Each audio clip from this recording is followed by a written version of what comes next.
You know, in the world of true crime, there are some cases that are so brutal, so bizarre, they just leave this permanent scar.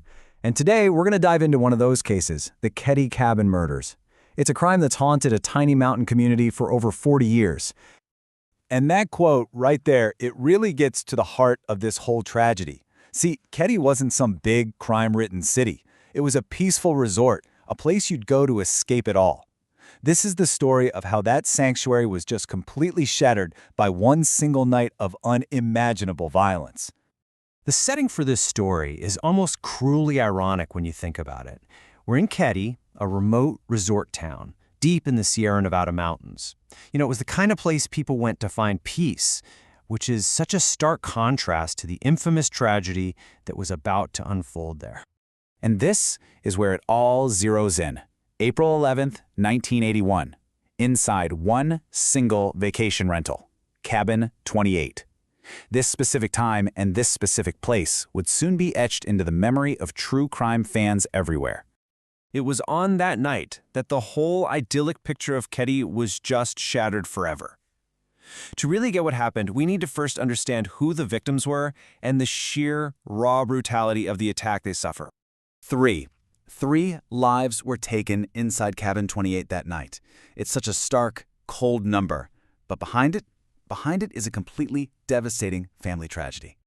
And it's so important that we remember them as people, not just statistics. Glenna Sharp, she was 36.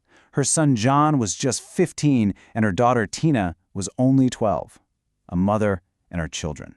Their lives stolen in the most violent way you can imagine. So the scene that was discovered the next morning, it was just pure brutality. The victims had been bound with medical tape, with electrical tape, and the violence of it all was just extreme. It really pointed to this deep, personal rage. But investigators, they couldn't find any clear motive. It was sudden, it was savage, and right from the start, it left the police with way more questions than answers. Okay, and this is one of the most baffling parts of this entire case. There weren't just victims, there were survivors. In the bedroom right next door, Glenna's 14-year-old daughter Sheila, along with two younger boys, slept through the entire thing.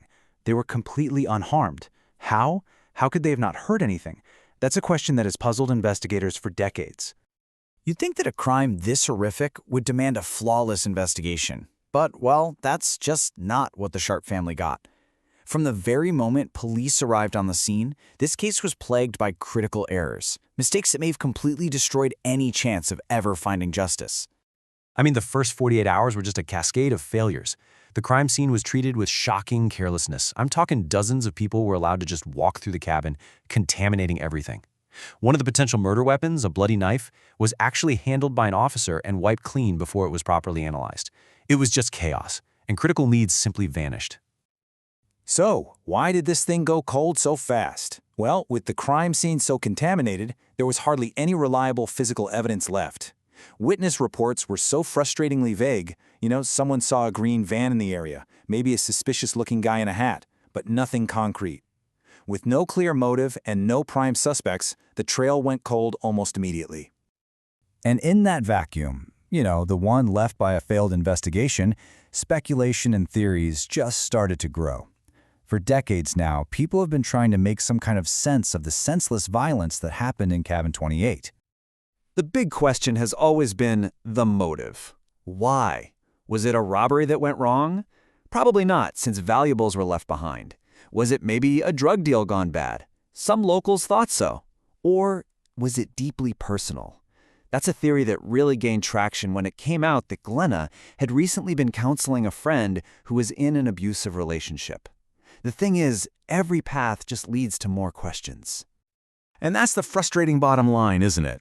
For all the speculation, for all the armchair detectives, for all the years that have passed, the case is still officially unsolved. Justice has never, ever been served for the Sharp family. So why? Why, after more than 40 years, are we still talking about the Keddie Cabin Murders? Let's take a look at why this specific case continues to just captivate and haunt the public imagination. For over 2 decades, there was just silence, almost complete silence on the case. It sat in a cold case file, basically gathering dust, until 2004. That's when the Plumas County Sheriff's Office reopened the investigation. hoping that, new advances in DNA tech could finally provide a breakthrough. This huge stretch of time, where justice just seemed forgotten, is a big part of what makes this story so haunting. Right, and this lack of answers has basically turned the Keddie murders into a cornerstone of true crime culture. The baffling details, the survivors, the botched investigation, the missing girl, they're all these missing puzzle pieces that podcasters and authors and documentarians just can't resist trying to fit together. Ultimately, the legacy of this case is probably best described by that quote, "A shadow that lingers over the quiet mountains of Northern California." It's not just a memory. It's this constant, chilling presence in a place that's supposed to be peaceful. And so, we're left with this one final haunting question. With key suspects now dead and memories fading, will we ever know what truly happened that night? Cabin 28 itself was demolished back in 2004, literally erased from the landscape. But the shadow it cast, that remains, leaving a mystery that might just be destined to stay unsolved forever.